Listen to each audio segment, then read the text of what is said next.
વિદ્યાર્થી મિત્રો, મારી યુટ્યુબ ચેનલ પર તમારું હાર્દિક સ્વાગત છે. આજે આપણે ઘસારાની અંદર ચેપ્ટર 2 ની અંદર ઉદાહરણ નંબર 1 જોઈશું. ઉદાહરણ નંબર 1ની રકમ આ પ્રમાણે છે. શીલા લિમિટેડની 48,000નું યંત્ર ખરીદ્યું. ગોઠવવાનો ખર્ચ 2,000 થયો. આયુષ્ય 10 વર્ષનું. ભંગાર કિંમત 10,000 છે. તો આપણે 31 માર્ચના રોજ પૂરા થતાં પ્રથમ 3 વર્ષની આમ નોંધને યંત્ર ખાતું, ઘસારા ખાતું, પ્રથમ વર્ષનો વાર્ષિક હિસાબની અસર દર્શાવવાની છે. આટલું ઉદાહરણ નંબર 1ની અંદર આપણને કીધું છે. તો મિત્રો, સૌથી પહેલાં આપણે એની કિંમત શોધીએ. તો ઘસારા શોધીએ તો ઘસારાનું સૂત્ર છે D બરાબર C-S/N, એટલે કે પડતર કિંમત, કોસ્ટ બરાબર. C મીન્સ કોસ્ટ, પડતર કિંમત ઓછા સ્ક્રેપ એમાઉન્ટ એટલે કે ભંગારની કિંમત ભાગ્યા આયુષ્યના વર્ષો N. તો 50,000 એની કોસ્ટ છે, કારણ કે 48,000માં લીધું ને 2,000 એનો ખર્ચ થયો ગોઠવવાનું, એટલે ટોટલ આપણને 50,000માં પડ્યું. એટલે 50,000ની કિંમત કહેવાય કોસ્ટ. ભંગાર કિંમત 10,000 ભાગ્યા આયુષ્ય, 40,000 ભાગ્યા 10, મીને ઉડી ગયો, 4,000 રૂપિયા વાર્ષિક ઘસારો આવ્યો. ઘસારો કેટલો આવ્યો? 4,000 રૂપિયા. હવે એનું સરખા હપ્તાની પદ્ધતિ મુજબ વાર્ષિક ઘસારાની રકમ અને વાર્ષિક ઘસારાનો દર શોધવાનો છે. તો દર શોધવાનું સૂત્ર મિત્રો આ છે: રેટ ભાગ્યા ઘસારો ભાગ્યા કોસ્ટ ગુણ્યા 100. તો ઘસારો આપણે શોધ્યો બરાબર છે 4,000, કોસ્ટ એની 50,000 છે, ગુણ્યા 100 ઉડાડી દીધો 8% આવે. આ ઘસારાનું સૂત્ર છે. R = D/C × 100 એ ઘસારા માટેના દરનું સૂત્ર છે. તો આપણે દર શોધવાનું કીધું છે 8%ના દરે. કેટલા ટકાના દરે? 8%. આમે હવે તમે 50,000ના 8% કરો તો 4,000 આવશે. કેટલા આવશે? 4,000. બરાબર છે. આપણે આમે પણ 4,000 રૂપિયા શોધ્યું. તો બંને શોધવાનું કીધું છે, એટલે આ શોધવાનું કીધું છે માટે શોધ્યું, નહીં તો શોધવાની જરૂર નથી. મિત્રો, હવે આમનું જ લખવાની છે. મેં તમને આમનું જ કીધું હતું કે પહેલા વર્ષે 3, બાકીના જેટલા વર્ષ કીધા હોય એટલે 2 આમનોંધ લખી લેવાની.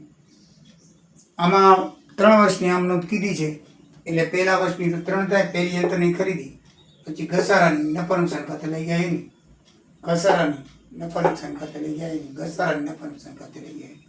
સાવ સહેલી આમનોંધ છે. અને ઘસારાની રકમ પણ દર વર્ષે એની જ આવશે. ઘટતી જતી બાકીમાં બદલાશે. આમાં તો બાકી એની એ જ આવશે. એટલે સરખા હપ્તાની પદ્ધતિમાં તમારે કંઈક કરવાનું છે જ નહીં. એકદમ ઇઝી અને સરળ દાખલાઓ છે. બરાબર છે. તો આપણે આગળ જોઈએ તો ખરીદીએ ત્યારે યંત્ર ખાતે આપણે આમનો જોઈ ગયા છીએ. યંત્ર ખાતે ઉધાર 50,000, બેંક ખાતેની ખરીદ કિંમત આવશે 48,000. એના ઉપર જે ખર્ચ કર્યો આપણે રોકડો, એટલે રોકડ ખાતે લખશું 2,000 રૂપિયા. બાબતે 48,000માં યંત્ર ખરીદી, 2,000માં ગોઠવણી કરી તેના. તો મિત્રો, ટોટલ 50,000 રૂપિયા આપણે યંત્ર ખાતે ઉધાર કરી, બેંક ખાતે જમા 48,000 અને રોકડ ખાતે 2,000 કર્યા. એટલે પેની આમનોંધ હંમેશા આ રીતે જ આવશે. ટોટલ રકમ છે યંત્ર ખાતે ઉધાર દેવાની, ખરેખર ખરીદી હોય બેંક ખાતે ચેક આપ્યો એટલે, બાકી જે ખર્ચ કર્યો તે રોકડ ખાતે ચેક આપ્યો તો બેંક ખાતે. આ તો હંમેશા બેંક ખાતે જ આવશે, કારણ કે હંમેશા ચેકથી જ ખરીદી થાય. બસ પછી તો 2 ઘસારાની નોંધ આવે. ઘસારો 4,000 છે આપણે શોધી લીધો. તો ઘસારા ખાતે ઉધાર થાય ને યંત્ર ખાતે જમા થાય 4,000. અને એ પાછું નફા નુકસાન ખાતે લઈ જવાનું હોય વર્ષના અંતે. 31 એક આની તારીખ જે ખરીદી છે એ શરૂઆતની આવશે. બાકી બધામાં 31, 13, પછી 14, પછી 15, 3 વર્ષનું કીધું છે.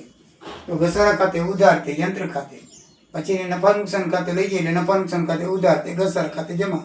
આ ઉધાર ઘસારો તો અહીંયા જમા થઈ જશે 4,000 રૂપિયા. અહીંયા બાબત જેમાં લખવાનું કે 4,000 ઘસારાની નોંધણી કરી તે, અને 4,000 ઘસારાની રકમ નફા નુકસાન ખાતે લઈ ગયા તે. દર વર્ષે એની જ આમનોંધ કરવાની છે. જેટલા વર્ષ કીધા હોય એટલા વર્ષની અંદર આમનોંધ ઈ જ થશે. એટલે તમારે આમનોંધ વધશે એની લખવાની. આમ જો એની એજ છે, કાંઈ ફરક નથી. આપણને 3 વર્ષની કીધી હતી, આ 13ની, આ 14ની ને આ 15ની, બંને 3 વર્ષની આમનોંધ થઈ ગઈ. બરાબર છે મિત્રો. પછી ખાતા વહી શિલાનીમાં એક યંત્ર ખાતું, ઘસારા ખાતું અને વાર્ષિક હિસાબોમાં આપણે શરૂઆતના 1 વર્ષની અસર જણાવવાની છે. એટલે આપણે અહીંયા શરૂઆતના 1 વર્ષની જ અસર જણાવશું અને બાકીના 3 વર્ષના ખાતા કરવાના છે એમ કીધું છે. બરાબર છે. તો આપણે યંત્ર ખાતું લઈએ તો સૌથી પહેલાં તો યંત્ર ખરીદ્યું એટલે બેંક ખાતે 48,000 આવશે, રોકડ ખાતે 2,000 આવશે. યંત્ર ખરીદી હંમેશા યંત્ર ખાતાની ઉધાર બાજુ આવે 50,000. પછી આમાંથી દર વર્ષે ઘસારો બાદ કરતા હોય, બીજું કાંઈ નથી. જો ઘસારા અહીંયા આમનોંધ પ્રમાણે ઘસારા ખાતે 4,000, તો બાકી આગળ લઈ ગયા 46,000. અહીંયા 50,000 હતા તો 4,000 કપાઈ ગયા 50,000. આપણે જે આગળ લઈએ 12ની તે 13ની બાકી આગળ લઈ ગયા, અહીંયા બાકી આગળ લઈ ગયા તો બાકી આગળ લાવ્યા 46,000. વળી ઘસારો 4,000 બાદ કરો એટલે બાકી 4,4 ઘટતા જશે 42,000. વળી પાછા બાકી આગળ આવે 42,000. વળી ઘસારો 4,000 બાદ કરો એટલે બાકી 38,000. 4,000 ઘસારો બાદ થતો હોય. ત્રીજા વર્ષને અંતે એ યંત્રની કિંમત 38,000 થઈ. 12,000 4 4 4 3 વખત કપાઈ ગયા, 12,000 કપાઈ ગયા એટલે 38,000 એની કિંમત રહી. એકદમ ઈઝી ને સરળ યંત્ર ખાતું છે મિત્રો. અહીંયા બેંકની ખરીદી આ પ્રમાણે લખી નાખવાની. બરાબર છે. બેંક ખાતે, રોકડ ખાતે, યંત્ર ખાતાની ઉધાર બાજુ પહેલી આમનોંધ અહીંયા આવશે. યંત્ર ખાતાની ઉધાર બાજુ બેંક ખાતે, રોકડ ખાતે, બેંક ખાતે. આની તમે ખતવણી કરી નાખો પહેલી આમનોંધની.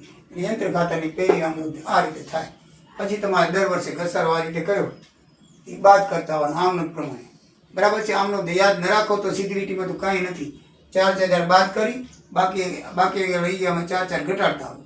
એટલે તમારું જેટલા વર્ષનું કીધું એટલા વર્ષનું લખવાનું. અને ઘસારા ખાતું પણ એ જ છે, કાંઈ નથી. યંત્ર એ 13, 14 ને 15માં અહીંયા યંત્ર ખાતે લખવાનું, સામે નફા નુકસાન ખાતે. ઘસારા ખાતું છે અહીંયા ઉધાર થાય, અહીંયા જમા થાય. બરાબર છે. બે બાજુ રકમ સરખી કરી નાખવાની હોય. યંત્ર ખાતે નફા નુકસાન ખાતે, યંત્ર ખાતે ઉધાર. ઘસારા ખાતે ઘસારા ખાતાની ઉધાર બાજુ યંત્ર ખાતે અને ઘસારા ખાતાની જમા બાજુ નફા નુકસાન ખાતે. 3ની આમનોંધ લખો એટલે તમારું આવી જાય. પહેલી આમનોંધ આવે અહીંયા યંત્ર ખાતામાં, બીજી ને ત્રીજી આમનોંધ આવશે અહીંયા તમારા ઘસારા ખાતામાં.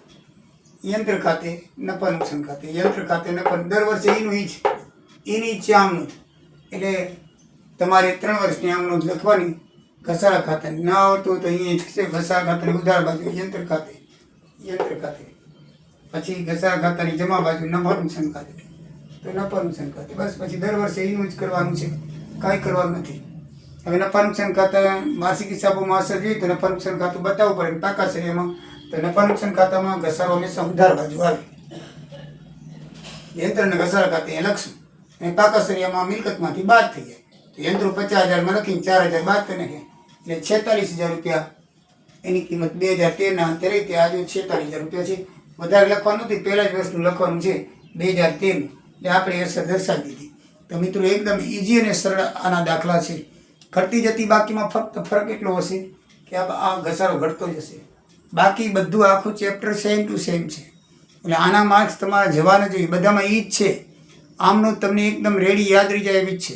પહેલા વર્ષમાં એક મિલકત ખરીદીની આવે, બાકી તો બસ ઘસારા ખાતે ઉધાર તે યંત્ર ખાતે, પછી નફા નુકસાન ખાતે ઉધાર તે ઘસારા ખાતે, બધામાં ઈ જ કરતા હો. બરાબર છે. એટલે તમને આવડી જશે. તો મિત્રો નેક્સ્ટ વિડીયોમાં આપણે એ જોઈશું. હવે નાના વિડીયો બનાવું છું.